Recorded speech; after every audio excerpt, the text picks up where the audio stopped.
ওদের হাঁটলে এটা সামনেটা ছন্দ এখন চলে। কথা ছিল সময়ের ব্যবধানে যুগের চাহিদা ও তথ্য প্রযুক্তির বিকাশের এ পর্যায়ে এসে রাজধানীর দর্শকপ্রিয় সিনেমা হলগুলোর বর্তমান অবস্থা কেমন তা দেখা। সেই লক্ষ্যে টিম বাংলাভিশন উপস্থিত হয় ফার্মগেটের আনন্দ ও ছন্দ সিনেমা হলের সামনে। সময় তখন বিকাল গড়িয়ে সন্ধ্যা, কিন্তু সিনেমা হলের সামনে এসে বেশ অবাক হতে হয়। শুরুতে গোপন ক্যামেরায় ধারণকৃত ভিডিওতে যে নারীকে দেখা গেল তিনি একজন ভাসমান পতিতা। প্রথমে টিম বাংলাভিশন সাধারণ দর্শক হিসেবে সিনেমা হলের সামনে এসে উপস্থিত হলে ওই নারী এসে তার সঙ্গে সিনেমা দেখার অফার করেন। তার ভাষ্যমতে 500 টাকার বিনিময়ে পাশে থাকা ছন্দ সিনেমা হলে তার সঙ্গে একান্তে সময় কাটানো যাবে। পরক্ষণে গণমাধ্যমের উপস্থিতি টের পেয়ে সেখান থেকে সটকে পড়েন ওই নারী। আনন্দ ও ছন্দ সিনেমা হলের সামনে বেশ কিছু নারীর উপস্থিতি লক্ষ্য করা যায়। আশেপাশে খোঁজ নিয়ে জানা যায় এখানে বেশ কিছু নারী অনৈতিক কর্মকাণ্ডের সঙ্গে জড়িত। তবে সিনেমা হল সংশ্লিষ্টদের দাবি হলের ভেতর কোনো অনৈতিক কাজ হয় না। অশ্লীল ছবি আরো নষ্ট করে দিচ্ছে, হলে যা একটু দর্শক হয় তো অশ্লীল ছবি দিয়ে আরো দর্শককে নষ্ট করছে।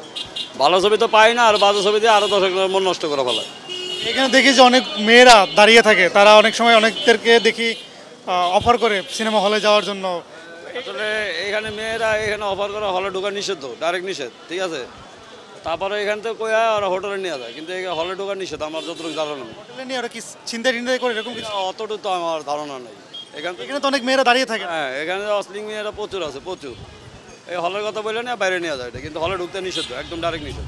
সিনেমা হলের ভেতর ঢোকে একরাশ নীরবতা ছাড়া তেমন কিছুই চোখে পড়ে না। হলের পর্দায় নেই কোনো নতুন সিনেমা। হলের ভেতরে ছারপোকাযুক্ত চেয়ারগুলো প্রায় বেশিরভাগই ভেঙে পড়ে আছে। সিনেমা হল দুটির এমন বেহাল দশার কারণে দর্শক চাহিদা ঠেকেছে তলানিতে। প্রতি শোয়ে দর্শক থাকে 10 থেকে 12 জন। ব্যবসা বলতেই নাই, সিনেমা হল শেষ, বুঝেন না। আমাদের দেশে নায়ক আছে না নায়িকা আছে, যা একটা নতুন নতুন আইতাছে পাবলিক ধরেই না। এগুলা একটা সাকিব খানের উপরে কতই ডিপেন্ড করবেন। এই তো বছরে একবার ছবি আয়, তো বছরে একবার ছবি আইলে কি হল টিকবো? হল মালিকের তো পিঠ দিয়ে বালে ঠেকে গেছে, কারেন্ট বিল, পানি বিল, বেতন এগুলা দিতে দিতে। এখন একবারে নতুন ছবি আর পুরান ছবি দর্শকে নাই। বাইরে থেকে আনন্দ ও ছন্দ সিনেমা হলের দিকে তাকালে প্রথমে মনে হতে পারে এটি কোনো রাজনৈতিক দলের কার্যালয়। হল দুটিতে সিনেমার পোস্টারের থেকে বেশি শোভা পাচ্ছে রাজনৈতিক নেতাদের বাহারি পোস্টার। এর ফাঁক দিয়ে দেখা যাচ্ছে অল্প কিছু সিনেমার পোস্টার, তবে যা কিনা অশ্লীলতায় ভরা। হলের সামনে সিনেমার এমন অশ্লীল পোস্টার দেখে বিব্রত বোধ করেন পাশ দিয়ে হেঁটে যাওয়া অনেক তরুণ তরুণী।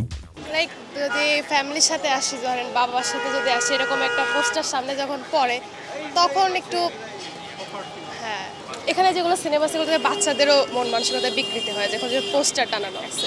ছবি দেখলেই তো একটা সিনেমার মানে মেইনই তো একটা পোস্টার, এটা দেখলে তো বোঝা যাচ্ছে সিনেমাতে কি হইতে পারে। তো সেখানে একটা পোস্টারে যেহেতু এরকমভাবে টানানো থাকে, তার মতন এত নোংরা পোস্টার আমি তো কখনোই দেখবো না।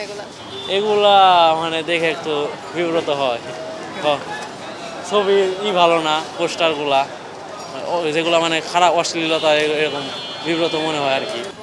এইখানে আসলে আমি অনেকদিন হলো এখানে, তো আমি সবসময় দেখি এগুলাই পোস্টার দেওয়া, অশ্লীল সিনেমা পোস্টার দেওয়া। বাট এখানে শুধু মানে কখনো দেখি না ভাই সিঙ্গেলি কোনো ছেলে পেয়ে ঢুকতে, ওই দুইজনে জোড়াই ঢোকে ম্যাক্সিমাম আমি যা দেখি আর কি। এরাই ধ্বংস করতেছে আমাদের সিনেমা হলকে।